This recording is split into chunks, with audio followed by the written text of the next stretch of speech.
What makes an ad effective? Probably getting people's attention for one. And while there are best practices and fundamental principles that can help guide you in the right direction, there's no one-size-fits-all formula for advertising success. But there is a framework that you can follow. I'm going to show you that framework in this video.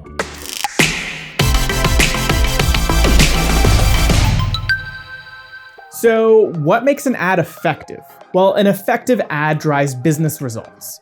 Whether you're looking to build your brand awareness, generate leads, or increase sales, an effective ad should help you achieve all those goals. And a great ad will help you surpass them. An ad needs to do the following 5 things to accomplish these goals. Grab viewers' attention. Connect the brand to the creator. Deliver a clear and memorable message. Encourage viewers to take a single action. And explain the benefits of taking that action. Now you know what you need to do to create an effective ad, but how do you do it? Well, that's where an end-to-end ad framework comes in. But before we get into that, if you're new to this channel or you've been binging all our videos without subscribing, then I think it's time that we become more than just internet strangers. Subscribe to our channel for more videos on how you can level up your digital marketing and scale your ad design capabilities. Okay, now let's get to the good part. The 5-step ad campaign cycle. Every ad needs to start with a solid ad framework. An effective ad has many moving parts, and creative is just one slice of that ad pie. But it's arguably the tastiest slice of that pie. Ad campaigns run in iteration cycles that will teach you what works and what doesn't. Every step should inform your future creative. It's like a flywheel that just keeps turning and getting better each time it turns. This is the 5-step ad campaign cycle that we're going to use for this framework. Number 1, define your North Star metric. Number 2, get to know your audience. Number 3, align your concept, copy, and creative with your audience targeting. Number 4, test your ad creative. And number 5, optimize your landing page for conversions. Let's dive into each step of this process. Number 1, define your North Star metric. A growth model is an equation that tells you all of the different variables in your business and how they work together to translate into growth. Wealthfront VP of Growth, Andy Johns, explains a basic growth model like this. Growth equals top of funnel times a magic moment times your core product value. Your top of funnel is the clicks and conversion, the magic moments are the emotional responses, and your core product value is something that solves a real problem. Your creative testing process will refine how you generate clicks and conversions. Your end-to-end ad, landing page, and acquisition experience will trigger an emotional response to your brand. To understand your specific growth model, you need to define your North Star metric, the one outcome that you need to grow your company or product. Some North Star metrics could be number of downloads, number of sales, or number of signups. Your North Star metric is a driver for effective, thoughtful ad design. Whether internal, external, or a combination of the two, your creative team should be just as obsessed with this metric as your growth team. Our recommendation, deconstruct the growth model for your business and review it with your creative team.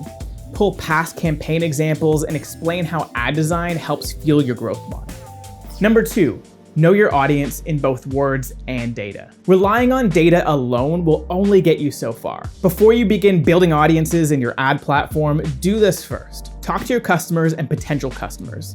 Don't just send out surveys, have conversations with real people. Learn their struggles and how they talk about them. See what your users or customers are currently saying about your brand. Look at comments and engagement on social posts and try to understand what resonates with them.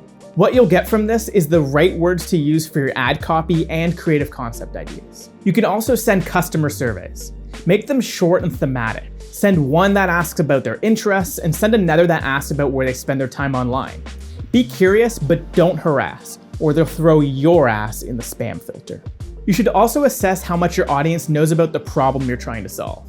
If they don't know much about your problem, that means that your ads should focus on education. What you'll get from this is information on whether your ad should educate or convert your audience. Number 3, align your concept, copy, and creative with your audience targeting. A great ad isn't necessarily about slick graphic design, unfortunately.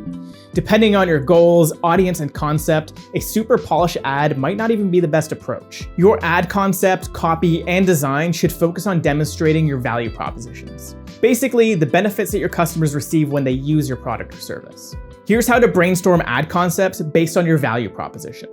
Number 1, list all of your product or service's benefits. Number 2, map an audience pain point to each benefit. Number 3, Write a sentence that addresses the concern and highlights the benefit. Number 4, repeat steps 1 to 3 with all of your benefits. Write 3 versions for each benefit. Number 5, for each sentence, identify an emotion that you would like to trigger with an image or a video. And finally, number 6, with your design team, brainstorm images or video concepts that map to each sentence's content and desired emotion.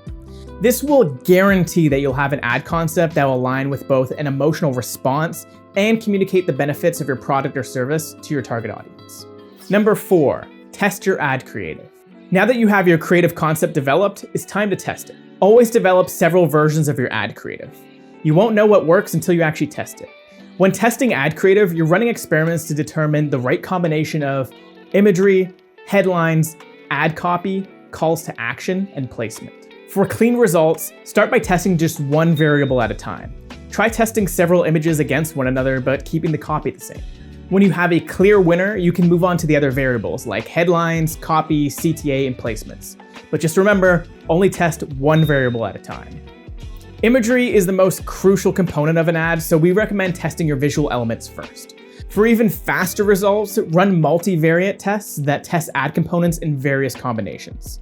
Multivariate tests look something like this: text A plus image A, text B plus image A, text A plus image B, text B plus image B. Number 5, optimize your landing page. Your ad creative isn't only about the ad itself, it's also about the experience on the other side of that click. Your landing page is where you seal the deal and turn a click into a conversion. The difference between a landing page and a web page is singularity. You want people to browse a website, so you offer them several places to poke around and you offer choice. Landing pages, however, limit those choices to just one, converting on a single call to action. That call to action should be directly in line with your North Star metric from step 1. Your call to action button will say something like sign up, buy now, or download our app. Basically, exactly your North Star metric. You can check out our other video on how to design a high converting landing page to dive deeper into the essential components of a landing page. Click on that pop-up thing that shows up here or go down to the description to get the link for that video. To recap, here's a summary of our ad framework recommendations. Number 1, define your North Star metric. Deconstruct the growth model for your business and review it with your creative team. Number 2, know your audience in both words and data. Share audience conversation transcripts and survey data with your design team and show how past creative addressed audience pain points. Number 3, align your concept, copy, and creative with your audience targeting.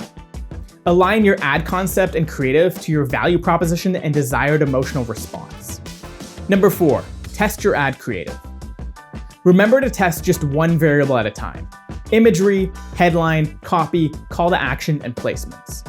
You're going to want to allocate a significant portion of your total advertising budget to testing your creative. Number 5, optimize your landing page. Make sure to optimize for mobile devices since many users will likely see your ad on their phone. If you're like me and will probably forget a lot of this information I just told you, then don't worry, we have a conveniently packaged checklist that covers everything I mentioned that you can get for free. Go to the link in the description to get this checklist so you can follow this ad framework for your next campaign. If you found this video helpful, then subscribe to our channel for more videos on how you can scale your ad design and digital marketing capabilities. And if you want to get started with creating compelling ads at scale using this ad framework, then check out Superside. Superside plugs into your organization, letting you invite anyone to submit project briefs and have ad designs delivered by a fully managed and fully stacked dedicated design team. Go to the link below or head over to superside.com to learn more.